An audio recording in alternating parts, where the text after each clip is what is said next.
Bom dia a todos.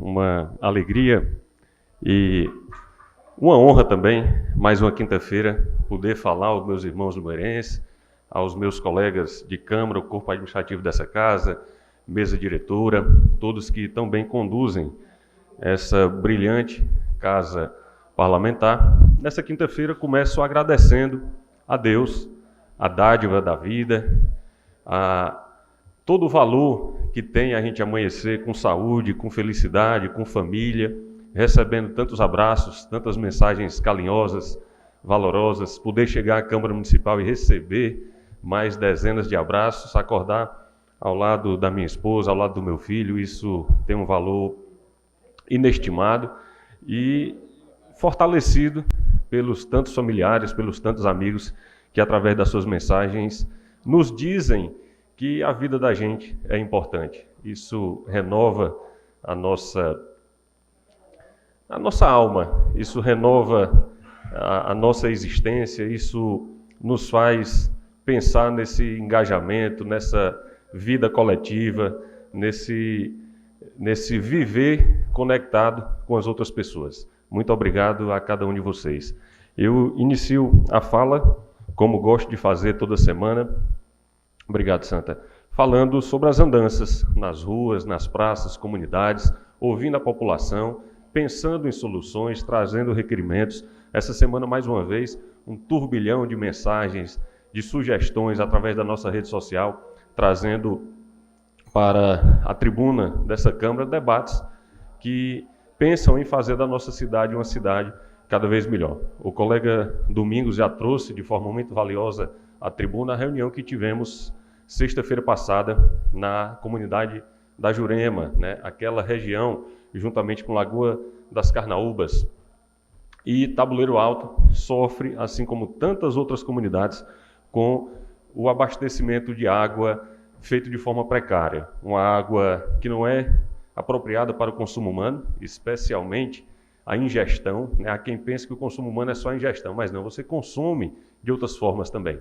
E nessa noite a gente teve a oportunidade de ver a qualidade da água, de ver como é que fica uma roupa branca, lavada pelos moradores daquelas comunidades. E felizmente nós temos solução. Eu digo felizmente porque tantas outras cidades, tantas outras comunidades, tantas outras regiões do nosso país não desfrutam de um leito com água perene, não desfrutam de um lençol freático tão próximo para captação. E nós temos uma equipe no SAAI, também na gestão municipal, dedicada a sanar esse problema, assim como sanaram na região dos setores. Portanto, agradeço a iniciativa do cidadão Zelito, lá do Tabuleiro Alto, uma liderança que sempre esteve presente ao vereador Eliezer, agora ao vereador Domingos, futuramente, certamente, ao vereador eleito Ciro Gomes. Parabéns a Ciro Gomes, meu escorpiano favorito, viu, Domingos? Ciro Queiroz carrega um brilhante nome, também desse time pedetista, Fizemos muitas lutas aí durante muitos anos e, sem dúvida, ele engrandecerá o nosso debate. Portanto, Ciro Queiroz também conduzirá muito bem essa luta pela água de qualidade lá na região da Jurema, do Tabuleiro Alto. Já temos, sim, um projeto em andamento, já temos, sim, não só uma, viu, Domingos, mas tive a notícia ontem do colega Jesus que 2 fontes de captação, o que nos alegra mais ainda, porque a gente que estava no primeiro momento sem enxergar a possibilidade, hoje já enxergamos 2. Isso é uma viabilidade que nos alegra, e somando a isso tudo, a discussão que o Neto Nobre nos apresentou, a prefeita Dilmara Amaral também, do seu empenho, da sua dedicação, do seu compromisso, e junto ao deputado federal Júnior Mano, a destinação de recursos para essa obra tão importante, tão expressiva para aquela comunidade. Contem, cada um de vocês, com o nosso apoio, para que essa conquista seja alcançada de forma tão célere, tão eficiente e eficaz como foi da região dos setores. É isso que a gente aguarda.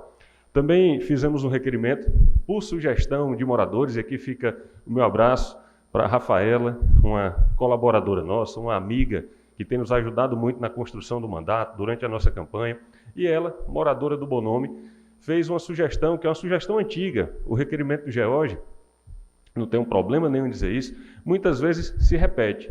Algumas pessoas compreendem a dificuldade da luta, do debate público, e muitas vezes vereadores chegam a essa casa, saem dessa casa e não vê o seu sonho alcançado, o seu trabalho, a sua luta. Isso faz parte da burocracia política, infelizmente e felizmente em alguns momentos, mas uma grande tristeza do bairro Bonome e da Vila do Alonso é não terem recebido ainda a sua pavimentação. Fica aqui o nosso requerimento, um bairro tão populoso, tão respeitável, tão bem habitado, né? Pessoas distintas, pessoas queridas que colaboram com o nosso município e tem um sentimento de desprezo, de abandono, até mesmo compreendendo que vivem sem dignidade, na chuva, na lama, no esgoto, ao céu aberto. Então fica aqui o meu requerimento para que a Secretaria de Infraestrutura, juntamente com a gestão de Gilmar Amaral, que tem na previsão já valores expressivos para pavimentação em Limoeiro do Norte, possa destinar os trabalhos para pavimentar em breve lá a Rua D do Bonome e toda a Vila do Alonso. Igualmente, o nosso requerimento se repete para a continuidade da obra da comunidade do Genipapeiro, meu querido Genipapeiro. Estivemos lá essa semana mais uma vez, frequentemente estamos lá recebendo abraço, tratando com a associação, com todos os usuários da Praça Cidadã, e dessa vez o pedido gira em torno da reforma da quadra.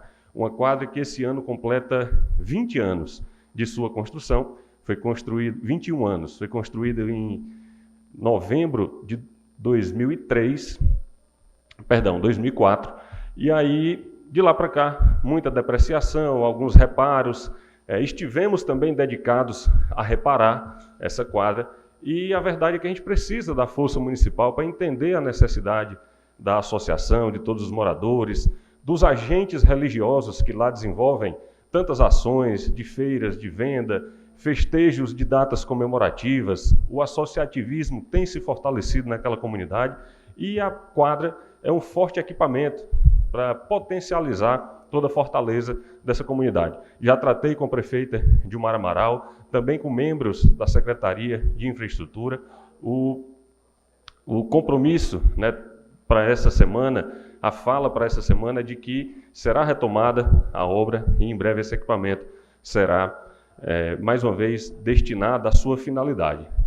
Aproveitando a fala para dizer que a reforma da quadra não é o que se espera, não é o que se aguarda, muito menos o que a comunidade merece. Isso, de fato, é um reparo temporário. O que se precisa lá é de uma quadra nova, com seus vestiários, com banheiro, com assentos, com a coberta para atividades noturnas e também diárias, né? Não tem quem suporte uma atividade numa quadra, no sol escaldante que nós temos aqui no Nordeste. Então fica aqui o nosso requerimento para que a prefeita Gilmar Amaral possa levar para aquela comunidade uma quadra à altura de todos que lá desenvolvem o fortalecimento comunitário e o associativismo.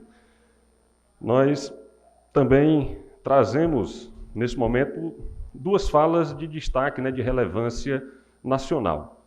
Nesse primeiro momento, a questão da violência, né, que tem se empregado em todo o país através desse extremismo. Eu, particularmente, parto do princípio que o diálogo acaba, com todas as arestas, acaba encontrando caminhos, se desvia dos problemas e aproxima pessoas. Afinal de contas, nós estamos na vida pública com o mesmo propósito.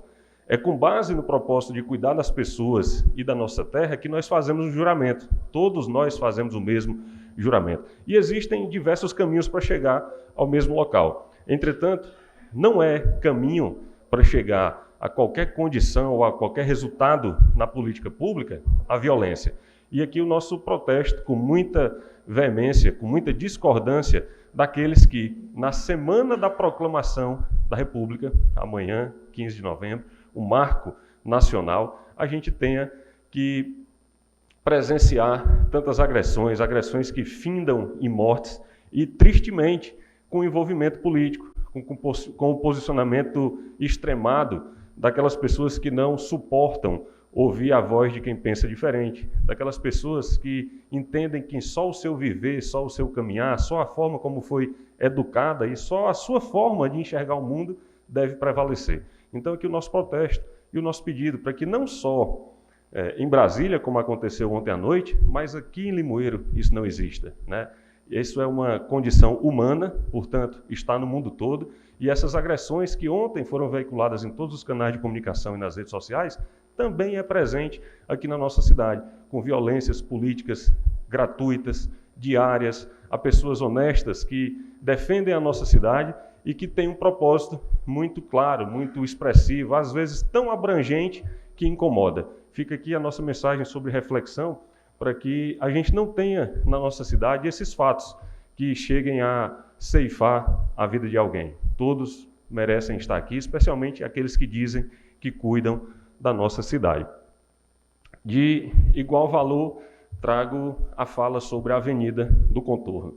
Sou desportista desde criança, apaixonado por esportes, competi em diversas modalidades, sou apaixonado por futebol, pelo ciclismo, joguei voleibol também durante alguns anos. E Limoeiro do Norte é um celeiro de muitos atletas, isso tem se potencializado mais ainda nas modalidades individuais. Nesse ambiente do esporte é que a gente criou e trouxe para essa casa, com aprovação unânime, o projeto ProEsporte, que hoje contempla diversos atletas da nossa cidade, fazendo com que eles, apoiados pelo município, consigam chegar de forma muito repetida, muito reiterada, valiosa, aos lugares mais altos dos pódios Brasil afora, pode-se dizer. E é nesse mesmo ambiente que a gente discutiu o ProEsporte, lá na Avenida do Contorno, que se iniciou um movimento muito expressivo, muito forte, Avenida do Contorno Iluminada. Eu tenho dito algumas vezes nessa tribuna que lamento profundamente o município receber alguns equipamentos do Estado e não cuidar do seu zelo, já que a manutenção em si é tão onerosa, pelo menos o zelo, a limpeza, já ajuda a melhorar, a ampliar a vida útil daquele equipamento. E a Avenida do Contorno é um exemplo disso. Recebemos algo tão valioso e que, por descuido, às vezes fica sem cumprir a sua função social na exata medida que deve oferecer à comunidade. O movimento de agora trata sobre a iluminação, não só para o ir e vir das pessoas que trafegam lá em seus veículos motorizados, mas especialmente para dar segurança àquelas pessoas menos protegidas que fazem uso daquela via. Quantas vezes nós tivemos informação, inclusive discutimos aqui na Câmara Municipal, contextos de assédio a mulheres que estavam caminhando na Avenida do Contorno. Esse é um problema de violência gravíssimo. Quantas vezes nós tivemos acidentes noturnos lá de motociclistas que foram encontrados no outro dia. Péssima iluminação. E lá nós temos dezenas, centenas, podemos dizer, de atletas que pedalam, que correm, idosos que caminham, pais que levam as suas crianças, mas são forçados pela questão da luminosidade, ser apenas no período diurno, a deixarem de praticar a atividade no momento mais confortável, durante a noite, ou até mesmo no momento em que possa estar lá, já que durante o dia as pessoas estão trabalhando. Então, pelo esporte, pela segurança, por tudo mais que aquele equipamento pode oferecer para a nossa cidade, a gente adere ao movimento da Avenida do Contorno Iluminada. Por fim, uma outra matéria nacional que a gente traz aqui é a questão da escala 6x1, da PEC, que prevê alteração na Constituição Federal. Eu, progressista que sou, trabalhista que sou, não poderia deixar de me manifestar na primeira oportunidade. A escala de trabalho, no formato em que está, e quem está dizendo não é George, isso há décadas vem sendo discutida, é uma escala adoecedora, uma escala que pressiona o trabalhador, uma escala que traz depressão, alcoolismo, drogadição, que traz um aprisionamento, não só do corpo, mas especialmente da alma. E essas doenças que tanto adoecem mentalmente a nossa classe trabalhadora. Digo isso porque, e manifesto isso, especialmente porque há décadas e décadas, há mais de 100 anos, se diz que a economia vai quebrar toda vez que se pensa em favorecer a classe trabalhadora. Isso aconteceu em 1888, quando discutiu-se o fim da escravatura. A classe empresarial, A classe dominadora, né, naquele momento já representada dessa forma, dizia que a economia ia quebrar. Não quebrou. Na década de 40, quando criou-se as leis trabalhistas, diziam-se, e o salário mínimo, dizia-se do mesmo jeito. A economia vai quebrar. E não quebrou. Na década de 60, na década de 80, com salário mínimo, 13º salário, com todos os direitos que a CLT previu, não quebrou. E por que não quebrou? Não quebrou porque quem sustenta a economia do país são os trabalhadores, são a massa. E essa massa está todo dia consumindo e pagando muito imposto. Seja ela trabalhando 5 dias ou 6 dias por semana. Não quebrou porque a força de trabalho depende da empresa e do empreendedor, é verdade? Assim como o empreendedor depende da força de trabalho. E é sufocante, é adoecedor, repito, alguém que precisa trabalhar de segunda a sábado e no domingo precisar trabalhar para si. Porque o dia de folga é quando ele consegue organizar alguma coisa da família, alguma coisa da sua casa, alguma coisa do seu transporte, alguma coisa muitas vezes do próprio trabalho, porque leva a demanda do trabalho para casa. Pior ainda para as mulheres, numa sociedade ainda predominantemente machista, onde a mulher tem um 3º turno de trabalho, onde ela passa escravizada o dia todo do seu patrão e em casa ainda tem que cuidar de marido, de casa, de menino, de escola, de tudo no mundo.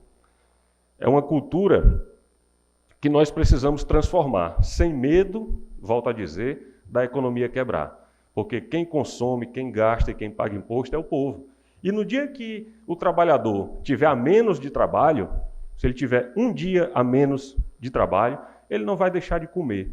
Ele não vai deixar de colocar gasolina no carro dele. Ele não vai deixar de pagar o imposto referente aos 30 dias, como a Receita Federal cobra em todas as situações. Ele não vai deixar de pagar o IPTU ou qualquer outra obrigação fiscal que seja atribuída ao trabalhador. Portanto, muito respeito à classe empreendedora, mas é bom que se diga, mesmo diante de tantas essas conquistas dos trabalhadores que eu citei aqui, a diferença de classes no nosso país ainda é gritante.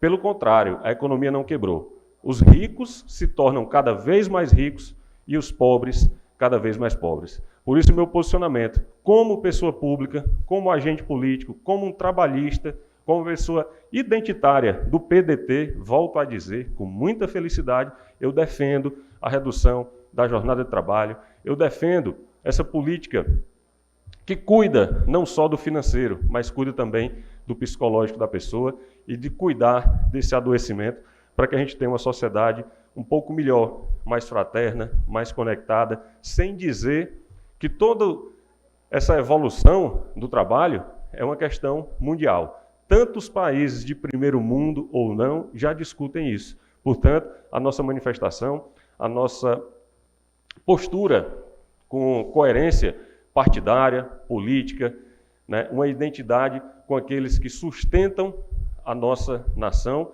com tanto desprezo, né, vendo como pessoas ferramentas apenas daqueles equipamentos que produzem grandes lucros para os empresários, e não tem nada de errado, é quem arrisca, é quem empreende, é quem colhe também os frutos do risco, né, de um negócio que pode vir a não dar certo. Mas, enfim, o trabalhador só conta com o seu salário e com míseros momentos de descanso, sem lazer, sem um cuidado devidamente estabelecido pelo poder público e também pelo seu trabalhador. O nosso posicionamento na ansiedade de que isso seja mais uma conquista da classe trabalhadora do nosso país. Um abraço, bom dia a todos.